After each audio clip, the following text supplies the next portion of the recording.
খাইয়ে বিখ্যাত মুখার্জি বাড়ির শোভাযাত্রা বেরিয়েছে, আর সেই শোভাযাত্রায় পা মিলিয়েছেন রানী মুখার্জি, তার মাসি দেবশ্রী রায়।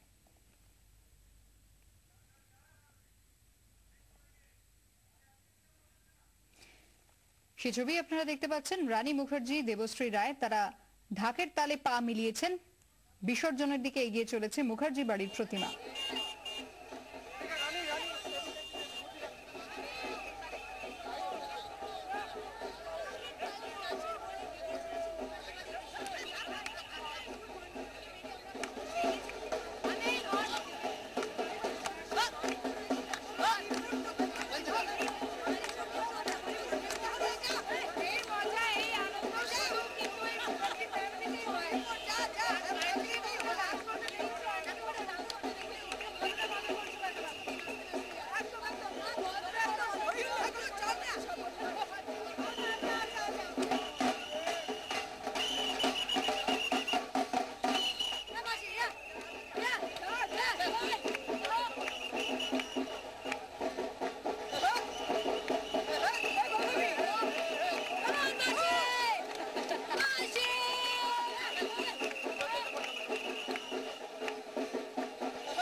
মুখার্জি বাড়ির প্রতিমা নিয়ে ইতিমধ্যেই বেরিয়ে পড়েছেন সেই বাড়ির যারা প্রতিনিধিরা রয়েছেন তারা। রানী মুখার্জি তিনি যেমন শোভাযাত্রায় পা মিলিয়েছেন, তেমনি বর্ণাঢ্য শোভাযাত্রায় অন্যান্য তারকাদের সঙ্গে পা মিলিয়েছেন তার মাসি দেবশ্রী রায়।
চিত্র পরিচালক অনুরাগ বাসু তিনিও যোগ দিয়েছেন এই শোভাযাত্রায়, পা মিলিয়েছেন তিনিও। ধুনুচি নাচ চলছে যেমন, তার পাশাপাশি শোভাযাত্রা ক্রমশই এগিয়ে চলেছে প্রতিমা বিসর্জনের জন্য।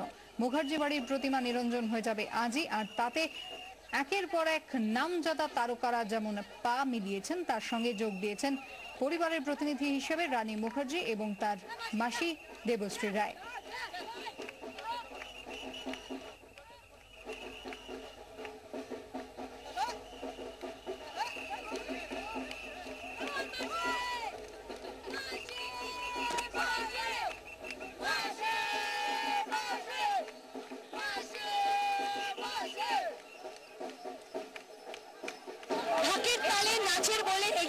মুখার্জি বাড়ি বিসর্জন যাত্রা জুহুর মণ্ডপ থেকে বেরিয়ে আমরা ক্রমশ এগিয়ে চলেছি পায়ে পায়ে জুহু চৌপাটির দিকে। পরিবারের সদস্য রানী তো রয়েছে, তার সঙ্গে রয়েছেন আমাদের সবার প্রিয় চুমকিদি। ঢাকের সঙ্গে ফাটাফাটি নাচানাচি চলছে, রাস্তায় বহু মানুষ দাঁড়িয়ে আছে নাচ দেখার জন্য। রানী রয়েছে আমাদের সঙ্গে। দেবশ্রীদিকে জিজ্ঞেস করবো যে আজকে একেবারে দিদি একেবারে অন্যরকম মুডে, অন্য পরিবেশের মধ্যে দিয়ে গেছে, রাস্তা দিয়ে নাচতে নাচতে যাচ্ছে। একদম একদম আমরা একদম হই হুল্লোড় করে মজা করছি সব পরিবারে। আমার দিদিও নাচলো এখন, দারুণ দারুণ। কলকাতাতে এরকম সুযোগ তো পাওয়া যায় না, এরকম ভাবে এরকম নাচতে নাচতে যাওয়া একেবারে না। কলকাতায় ইনফ্যাক্ট গাড়ি চলে না, নামতে পারি না, রাস্তায় নামা যায় না, অসম্ভব। যার জন্য বহু বছর পর এলাম এবং আমি চাই প্রত্যেক বছর আসতে পারি এবং ভোগ খাওয়া থেকে আরম্ভ করে অঞ্জলি দেওয়া থেকে আরম্ভ করে অনুষ্ঠান দেখা বিকেলবেলা সবসময় আমি স্টেজে পারফর্ম করি, কিন্তু অনুষ্ঠান দেখা অনেকদিন পরে ভীষণ এনজয় করছি। এইরকম সবার সঙ্গে মিশে রাস্তায় এরকম বিসর্জনে যাওয়া, এটা তো কলকাতায় চিন্তাই করা যায় না। কিন্তু যারা প্রবাসী থাকে তারা সবাই বলে যে কলকাতার পুজোতে মিস করে। তুমি তো কলকাতা থেকে এসো, তুমি কি মিস করা তো দূরের কথা, কারণ আমি তো রাস্তায় নামতেও পারি না, গাড়িতেও যেতে পারি না, বাড়িতে বন্দি পুরো। এখানে এসে যেভাবে এনজয় করছি আমি ভাবতে পারি অনেক বছর পর, 8-9 বছর পরে এলাম এখানে। তাহলে আমরা এক্সপেক্ট করতে পারি কি নেক্সট ইয়ার তুমি আসছো এইভাবে নেচে নেচে বিসর্জনে যাবে? ডেফিনেটলি নেক্সট বছর তো আসবোই এবং মার কাছে প্রার্থনা করছি যেন আসতে পারি, এরকমই আনন্দ করতে পারি। 24 ঘন্টা দর্শককে জানাচ্ছি আমার শারদ শুভেচ্ছা, শুভ বিজয়া। ভালো থাকবেন, আনন্দে থাকবেন, এরকম করেই নাচ করুন, হুল্লোড় করুন, 2011 ভালো কাটুন।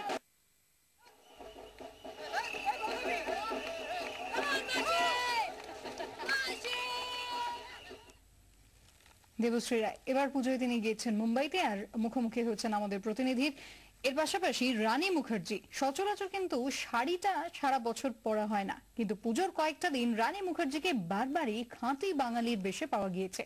দশমীর সন্ধ্যায় বিসর্জনের আগে মা দুর্গাকে বরণও করেছেন রানী, সিঁদুর খেললেন বাড়ির বাকিদের সঙ্গে।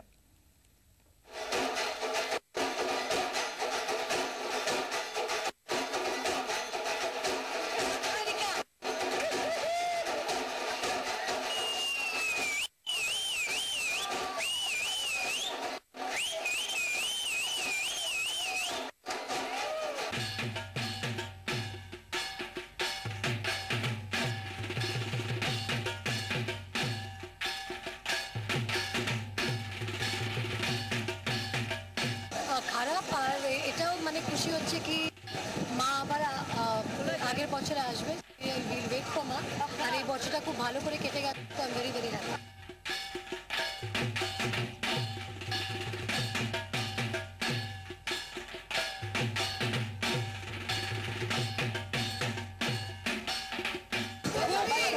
খুব ভালো কাটলো, খারাপ ছিল কিন্তু এখন বাবা স্লাইটলি বেটার আছে। তো আমি মাকে এভরিডে এসে মানে প্রার্থনা করেছি কি বাবার শরীরটা ঠিক হয়ে যায়। তো এটাই ভালো হয়েছে কি বাবার শরীর ঠিক হয়ে গেছে, তো আমি ভেরি হ্যাপি।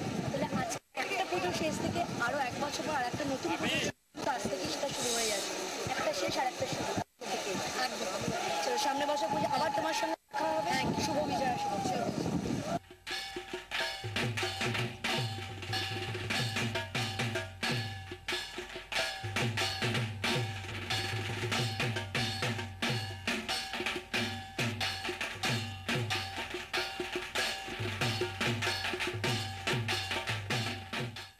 একদিকে যখন মুম্বাই মাতাচ্ছেন রানী মুখার্জি, তখন দশমীর রাতে কলকাতার একটি মণ্ডপে শুটিং করতে